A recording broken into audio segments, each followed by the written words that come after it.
You grew up hearing one fact about the Australian economy more than any other. 30 years without a recession. The longest, unbroken run of economic growth in the modern developed world. Politicians said it. Economists said it. Your Year 12 economics teacher probably said it with a little bit of pride in their voice. And you nodded along, because it sounded impressive, even though you had no idea what it actually meant or how it happened. But here's the thing nobody told you. There's a reason that streak started in 1992. Something happened right before it. Something brutal. Unemployment hit 11%. Interest rates had been as high as 18%.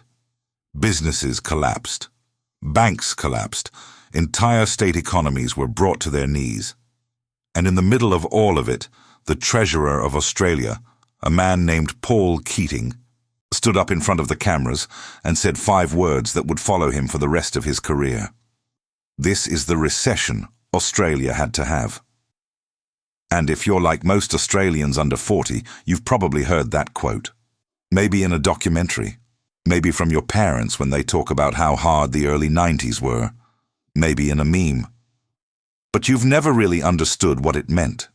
You don't know why the recession happened. You don't know what it broke. And you definitely don't know why Keating, of all things, called it necessary. That's not your fault. Almost nobody explains the 1991 recession properly. They either treat it as ancient history, or they skip straight to the punchline without showing you the setup. And without the setup, the punchline makes no sense. That changes now. By the end of this video, you'll understand the recession that shaped modern Australia. Not as a textbook event, as a story about what happens when an economy overheats, what it costs to cool it down, and why the pain of that cooling is the reason your economy works the way it does today. You'll see why the same forces that nearly destroyed the Australian economy in 1991 are the forces that made it one of the most resilient in the world for the next 3 decades. Everything about this recession comes down to 2 questions. How did a country that prided itself on "she'll be right" end up in its worst economic crisis in 60 years? And how did that crisis become the reason Australia didn't have another recession for 30 years? Those 2 questions have names. The first is what economists call the excess. The second is the reset. By the time you understand both, you'll see something about Australia's economy that most people never notice. But before either of those makes sense, you need to see where this story begins. Not in 1990. Earlier. Much earlier. Go back to the 1970s. Australia was a different country. Not just culturally, economically. The Australian dollar was fixed to a basket of currencies, meaning the government decided what it was worth, not the market. There were massive tariffs on imported goods, which meant Australian manufacturers could charge whatever they wanted because foreign competition was blocked at the door. Banks were heavily regulated. Interest rates were controlled. The financial system was, for lack of a better word, closed. And for a while, that worked.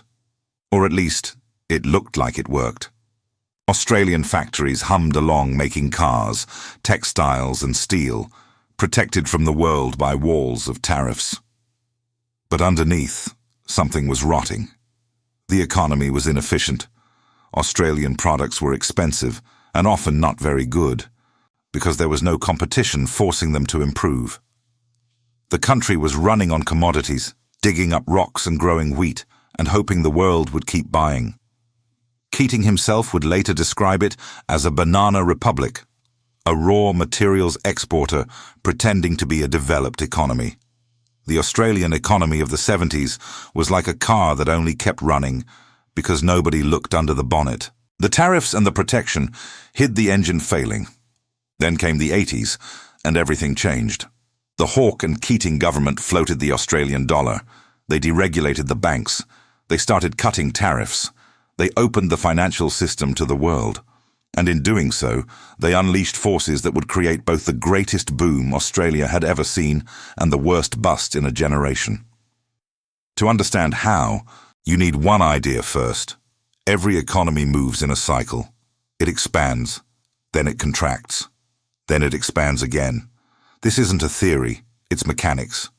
When times are good, people borrow more, spend more, invest more. That spending creates jobs, which creates more income, which creates more spending. The economy heats up, but at some point, it overheats. Prices rise too fast, debt piles up, investments get riskier, and when the music stops, everything contracts. People pull back, businesses close, jobs disappear. That's a recession. Think of the cycle like a spring. The harder you compress it trying to avoid the downturn, the more violent the snap when it finally lets go. And through the 1980s, Australia was compressing that spring harder than it ever had before. The deregulation had worked exactly as intended. It opened the floodgates. Foreign banks poured into Australia. Credit became easy. Suddenly, anyone could borrow. And everyone did. Property developers borrowed to build. Entrepreneurs borrowed to expand. Ordinary Australians borrowed to buy houses, to buy shares, to buy anything that looked like it would go up in value. And for most of the 80s, everything did go up. The share market boomed. Property prices soared. Business profits exploded. It felt like the good times would never end. The problem was that much of the growth wasn't real. It wasn't built on productivity or innovation. It was built on debt. Easy credit in the 80s was like opening every tap in a house at once. It works for a while, until the pressure blows out the pipes. Then came October 1987. The stock market crashed. Not just in Australia, globally. In a single day, markets around the world lost enormous value. The ASX dropped more than 25% in a matter of days. Billions of dollars in paper wealth vanished. But here's the strange part. The economy didn't immediately collapse. The Hawke government pushed through fiscal stimulus. The RBA held steady, and the economy kept growing. For a while. The real damage was underneath the surface. Inflation had been climbing through the late 80s, reaching nearly 9%. That meant prices were rising fast, and every dollar you earned was worth a little less each month. The RBA had one tool to fight it: interest rates. And they used it hard. By 1989, the cash rate was at 18%. 18. If you had a home loan, your repayments had roughly doubled compared to a few years earlier. Businesses that had borrowed heavily during the boom suddenly couldn't service their debts. The cost of money had become suffocating. The RBA's logic was simple. If you make borrowing expensive enough, people stop borrowing. They stop spending. Demand falls. And when demand falls, prices stop rising. Inflation dies. The problem is that when you crush demand that hard, you don't just kill inflation, you kill the economy. And that's exactly what happened. By 1990, Australia was in recession. GDP was falling.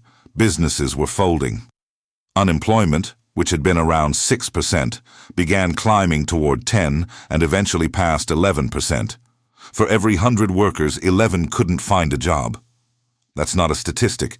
That's your neighbor, your cousin, your mate's dad who worked at the factory that just closed. And the damage wasn't spread evenly. Victoria and South Australia were hit hardest. State-owned banks in both states collapsed under the weight of bad loans they'd made during the boom. The State Bank of Victoria had lent recklessly to property developers. The State Bank of South Australia had done the same. When those loans went bad, the banks went under, and taxpayers in those states were left holding the bill. The government's tariff reduction policies, while necessary for the long term, made things worse in the short term for manufacturing workers who were already struggling. This is where Keating's infamous line lands. In November 1990, with the economy clearly in freefall, the Treasurer stood up and said it. This is the recession Australia had to have. The press erupted.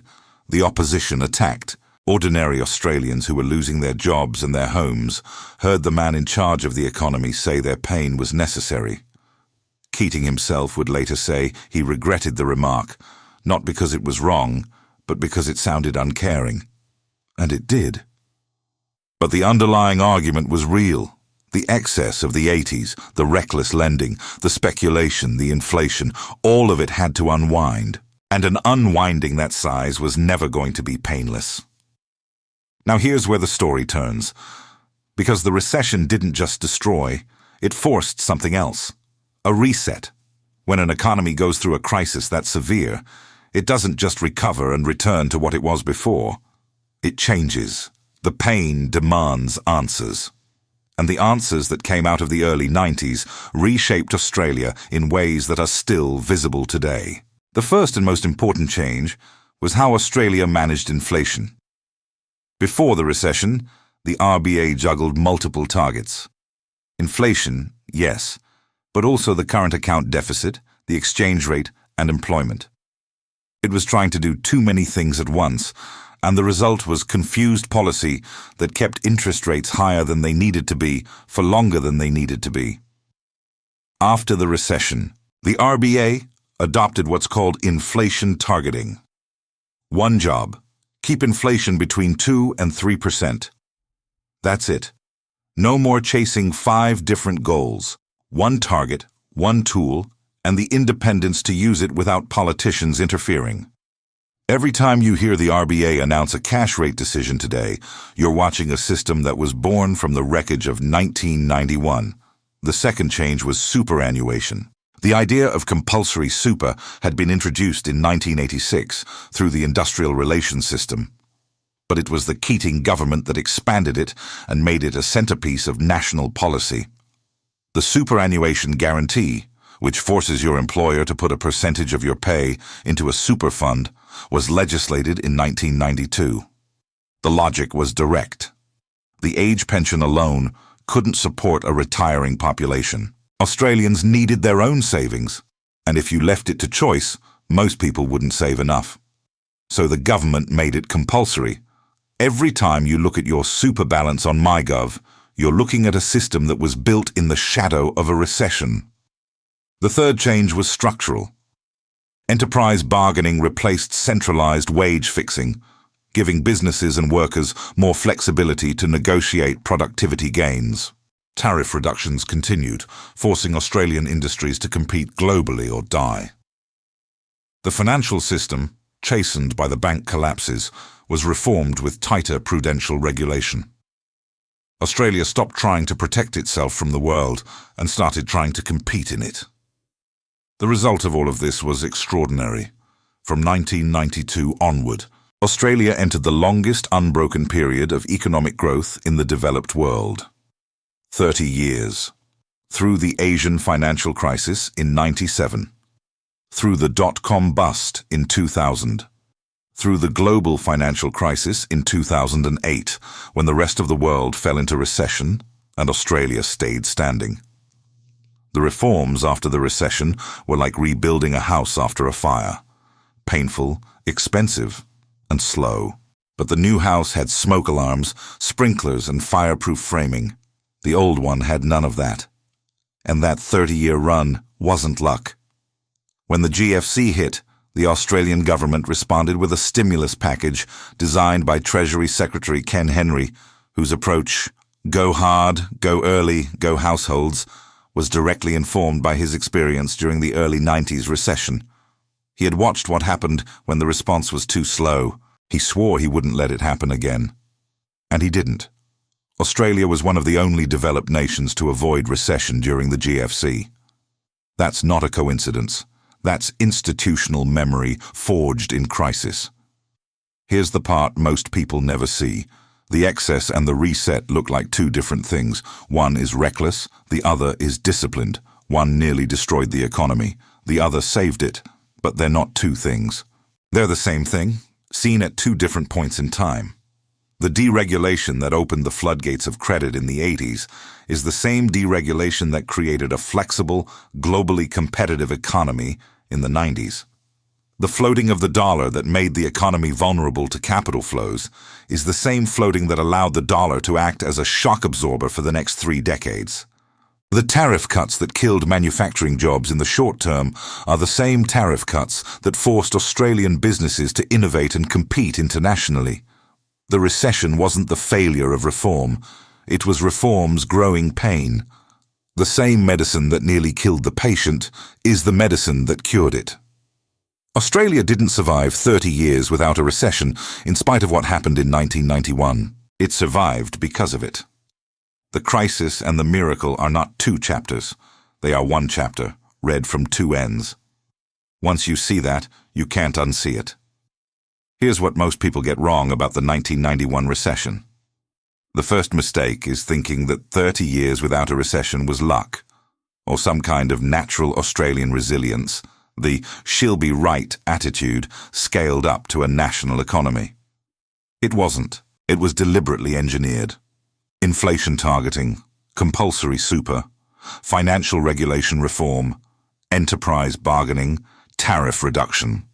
Every one of these was a conscious response to the failures exposed by the recession.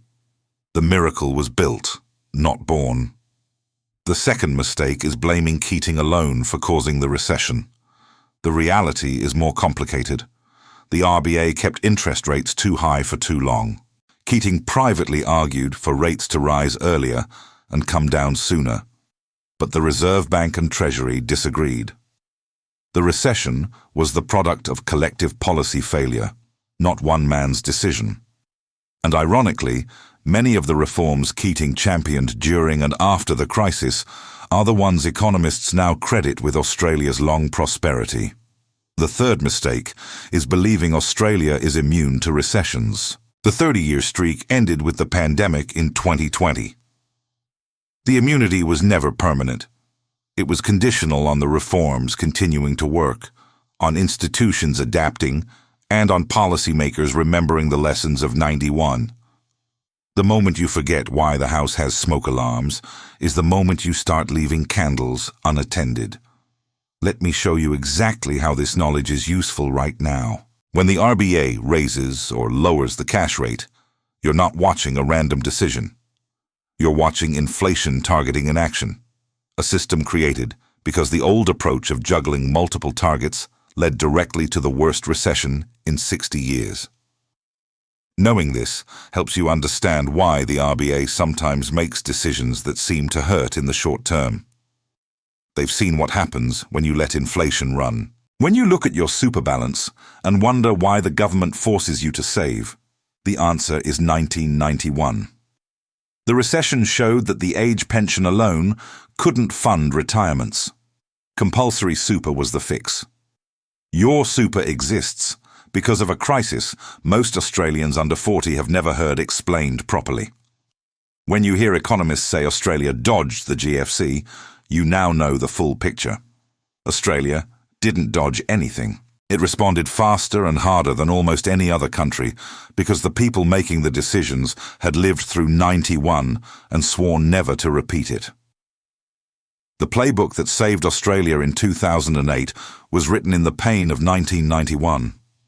And when you hear the phrase, "the recession we had to have," you'll know it wasn't arrogance. It was a brutal, badly worded truth. The excesses of the '80s had to unwind. The question was never whether there would be pain. It was whether that pain would lead to something better. It did, but it took a decade to prove it. Here's what you now know. The recession of 1991 wasn't an accident. It was the price of a decade of easy credit and unchecked inflation, collected all at once. The reforms that came out of that pain, inflation targeting, compulsory superannuation, central bank independence, financial regulation, are the foundation of the economy you live in today. The three most practically useful ideas are these. First, recessions aren't random disasters. They're the cost of excess, and the severity depends on how long the excess was allowed to build. Second, the institutions you interact with every day, the RBA, your super fund, the entire framework of Australian monetary policy, were forged in the fire of '91. They exist because of failure, not in spite of it. And third, the forces that caused the crisis and the forces that built the recovery are the same forces. The recession and the miracle are one story. Australia didn't prosper despite the pain. It prospered because of it. Next time someone tells you Australia went 30 years without a recession, you'll know the full truth. There was one. It was brutal. And it's the reason the next 30 didn't happen. This is general education, not personal financial advice. If you need advice tailored to your situation, speak to a licensed financial advisor.